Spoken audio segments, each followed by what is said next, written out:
Devotional service following in the footsteps of the gopis of Vrindavan or the queens at Dwarka is called devotional service in conjugal love. This devotional service in conjugal love can be divided into two categories. One is indirect conjugal love, the other direct.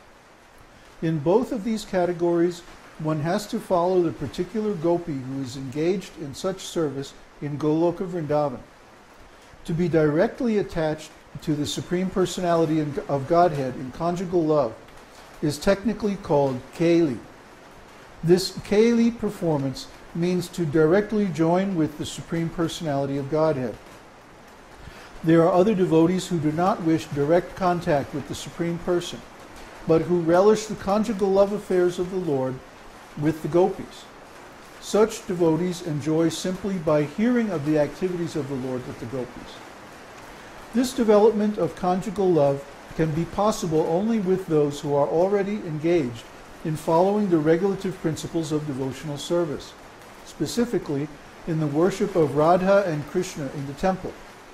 Such devotees gradually develop a spontaneous love for the deity, and by hearing of the Lord's exchange of loving affairs with the gopis, they gradually become attracted to these pastimes. After this spontaneous attraction becomes highly developed, the devotee is placed in either of the above-mentioned categories. So, this is very confidential. Actually, it's the most confidential subject matter in our philosophy.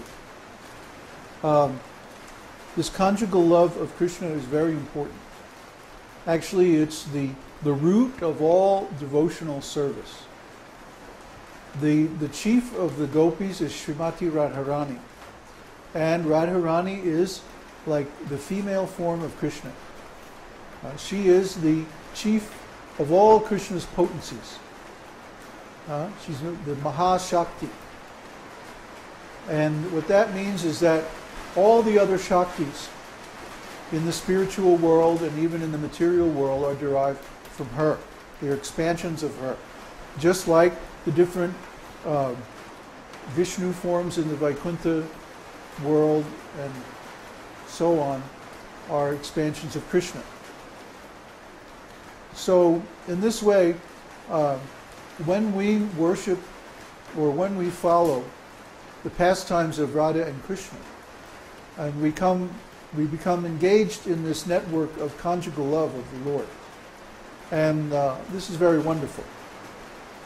So this can only happen, it's only possible for someone who is on the platform of conjugal love, or spontaneous devotional service. Peter, whatever you're doing, it's very distracting. I'm talking about very, very sensitive things here, so please don't cause a disturbance. What was I saying? Oh, this is only possible for someone who's on the platform of spontaneous devotional service. Someone who is completely pure. If someone says that, oh, I'm into conjugal loving service of Krishna, and it's observed that they are still connected to mundane loving affairs in the material world, well, we can understand that they're not really sincere. Only someone who's completely pure, because Krishna, well, just imagine if you're engaged to marry someone and you have an affair with somebody else, what's going to happen? It's going to disturb the whole relationship. So similarly, if you have an aspiration to join with the Lord in conjugal loving affairs, and then you have some sexual attachment in the material world, that's going to disturb the whole thing. Practically speaking, it's finished. Krishna is not going to accept. So the two kinds of relationships, conjugal relationships described here, are proper to two different classes of gopis. The eternal Shaktis are directly connected with Krishna. And the manjaris, or the servant girls, are indirectly connected with Krishna and relish the pastimes of Krishna and the gopis indirectly, by watching, by hearing, by serving, by helping to make different arrangements for the pleasure of their lordships. So this is described also in the prayers, the 8 prayers to the spiritual master. The spiritual master is very beloved because he is always making arrangements to assist the loving affairs of Radha and Krishna. And all of these activities are performed in the spiritual body. And none of the conjugal loving affairs between Krishna and his devotees are experienced in the material body. We discussed this in some detail last night, that there's a class of devotees who try to imitate these pastimes with their material bodies. And these are called sahajya. Sahajya means someone who takes everything very cheaply, who thinks that he doesn't make any distinction between physical existence and spiritual existence. So this is a very incorrect understanding. So we don't accept the sahajyas as being bona fide devotees. Maybe they're very, very neophyte devotees, but they're certainly not pure devotees. To be engaged in conjugal loving affairs with Krishna, you have to be a completely pure devotee. That means no material sense gratification. That all of your happiness, all of your pleasure comes from these spiritual loving affairs. Now, just like you saw tonight during the kirtan, the devotees were manifesting so many symptoms of spiritual pleasure. And this is natural for devotees. This is really what devotional service is all about.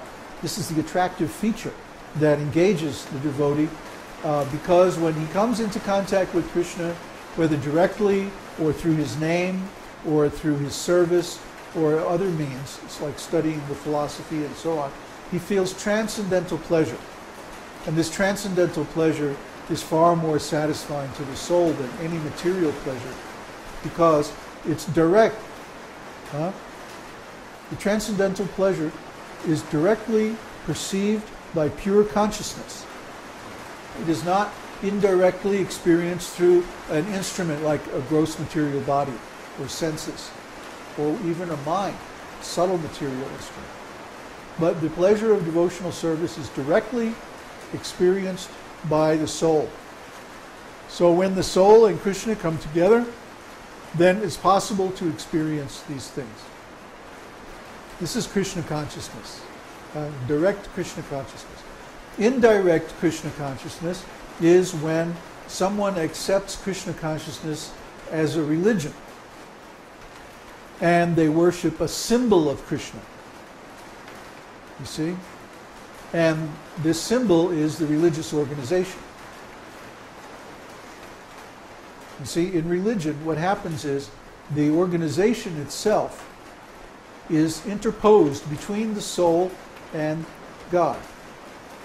And the followers are told, well, you can't worship God, so you have to worship the institution, the organization.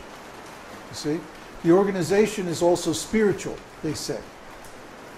So because you can't worship God, you can't see God, can you? You don't know God directly? Okay, well then, so you have to worship the organization, because that's the only means that you have. So in this way, they actually cheat their followers. You see?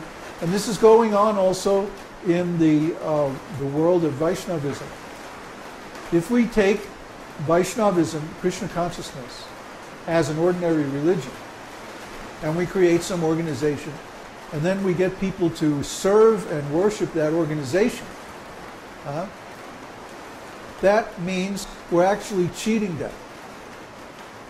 The actual Krishna consciousness is an esoteric school where the devotees, the disciples, come and they study directly with a self-realized soul, and the self-realized soul initiates them into the mystical practices of advanced Krishna consciousness, where the soul contacts Krishna directly.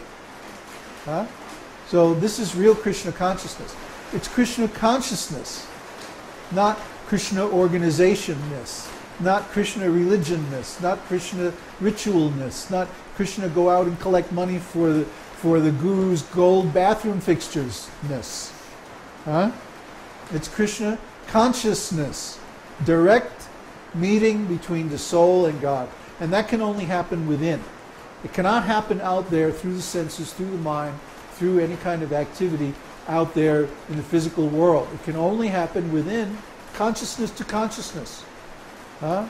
Direct contact between the soul and God. This is real Krishna consciousness.